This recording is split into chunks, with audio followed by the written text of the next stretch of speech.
नमस्कार मित्रों, छठ व्रत पर छठ की कहानी भी जरूर सुननी चाहिए। देवरानी जेठानी की छठ व्रत की कहानी आज हम आपसे शेयर कर रहे हैं। फ्रेंड्स, एक देवरानी और जेठानी थी। दोनों कुएं पर पानी भरने के लिए गई। वहां पर कुछ औरतें पूजा कर रही थी। उन्होंने पूछा, तुम किस चीज की पूजा कर रही हो? सबने कहा, हम तो छठी मैया की पूजा कर रहे हैं। आज नहाए खाए हैं और कल खरना होगा। उसके बाद छठी मैया की पूजा होगी। सूर्य भगवान को अर्घ दिया जाएगा, डूबते सूरज को और उगते सूरज को। तब दोनों देवरानी जेठानी का इस मन हुआ कि हम भी छठ का व्रत करें। हम दोनों भी संतानहीन हैं, शायद हमें भी छठी मैया की कृपा से संतान प्राप्त हो जाए। दोनों का बड़ा ही मन था व्रत करने का। उसके बाद वो मंदिर जाती हैं। मंदिर में देखती हैं औरतें वहां पर खरना कर रही हैं। उनका भी मन अब तो पक्का हो गया कि हम छठी मैया का व्रत करेंगी। दोनों ने अगले दिन खरने के लिए भोजन तैयार किया और दोनों व्रत की तैयारी करने लगी। उन्हें नहीं पता था खरना हमेशा इकट्ठे बैठकर किया जाता है। दोनों की रसोई अलग अलग थी। दोनों ने अलग अलग रसोई बनाई, बहुत बढ़िया बढ़िया पकवान बनाए। उन्होंने घिया की सब्जी, चने की दाल और भी कई चीज़ें, भात वगैरह बनाई, मीठा बनाया और तैयारी करने लगी। दोनों ने प्लेट्स लगाई, लेकिन तभी दो कुत्ते कहीं से आ गए। जैसे ही वो प्लेट लगाकर खरना करने लग रही थी, उसी समय उन्हें बड़ी वाली को याद आया, जेठानी को, कि मैं तो दीपक जलाना ही भूल गई हूँ। वह दीपक लेने के लिए अंदर गई। दूसरी बहू जब खाना खाने लगी तो उसे लगा, अरे मैं तो जल का लोटा लेना भूल गई हूँ। लोटा लेने के लिए अंदर गई। तभी से दो कुत्ते जो उनकी थाली को देख रहे थे, एक काला कुत्ता, एक भूरा कुत्ता। भूरा कुत्ता देवरानी के घर आया और काला कुत्ता आया जेठानी के घर। और दोनों की जो थाली लगी हुई थी, वो दोनों तो अंदर सामान लेने गई थी, उन दोनों की थाली को झूठा कर दिया। जब जेठानी ने आकर देखा एक काले कुत्ते ने उसकी लगाई हुई थाली को झूठा कर दिया है, उसे बड़ा ही गुस्सा आया। उसने आव देखा ना ताव, डंडा लेकर जोर जोर से कुत्ते को बुरी तरह से पीटने लगी और कहने लगी, इतनी मुश्किल से तो मैंने सारा भोजन तैयार किया था, आकर तूने सारा झूठा कर दिया। अब मुझे दोबारा भोजन बनाना पड़ेगा। और इस तरह से गंदी गंदी गालियां देने लगी और कुत्ते को बहुत ही बुरी तरह से मारा। देवरानी ने देखा उसकी थाली को भूरे कुत्ते ने झूठा कर दिया है, लेकिन उसने कुछ भी नहीं कहा चलो इसने झूठा तो कर ही दिया है, अब मैं इस झूठे भोजन का क्या करूंगी। इससे अच्छा तो यही है कि ये कुत्ता इसे खा ले और इसका भी पेट भर जाए।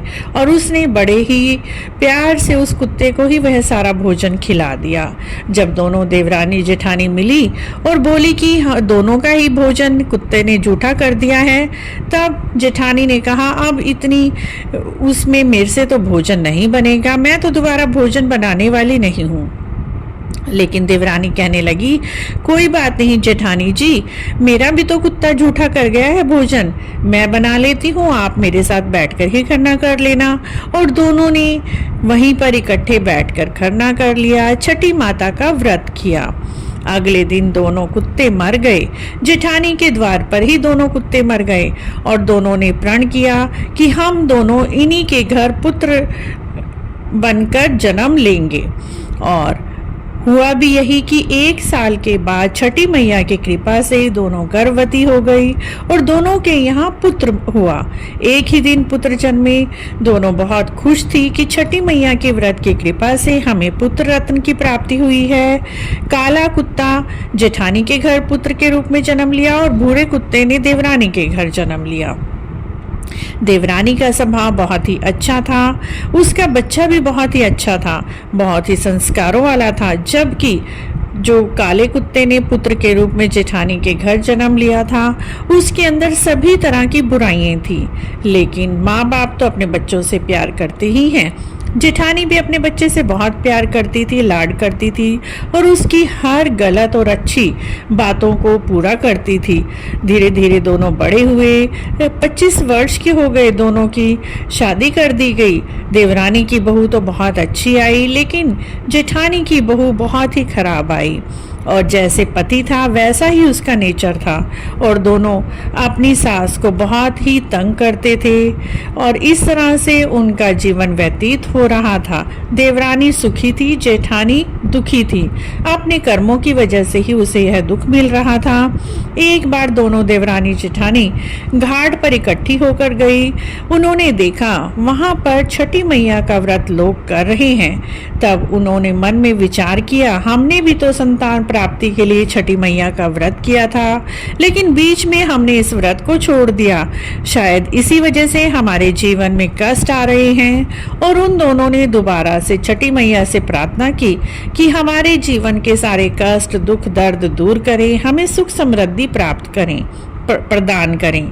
और दोनों ने दोबारा से छठी मैया के व्रत का संकल्प लिया और नहाई खाई किया। पहले दिन, दूसरे दिन किया खरना, तीसरे दिन डूबते सूर्य को अर्घ दिया और चौथे दिन सूर्य उगते को अर्घ दिया और व्रत को पूर्ण किया। छठी मैया उनके व्रत से बहुत ही प्रसन्न हुई और उनका घर भी खुशियों से भर गया। जेठानी के भी पापों का अंत हुआ, उसके भी बहू बेटे के स्वभाव में अंतर आया और खुशी खुशी जीवन व्यतीत करने लगे और सभी लोग हर वर्ष छठी मैया का व्रत करने लगे।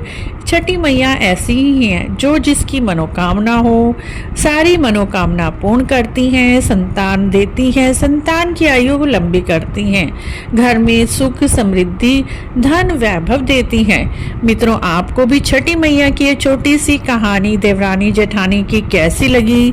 अच्छी लगी है तो आप हमारे चैनल को जरूर सब्सक्राइब करें, लाइक करें, वीडियो को शेयर भी करें, कमेंट बॉक्स में जय छठी मैया अवश्य लिखें।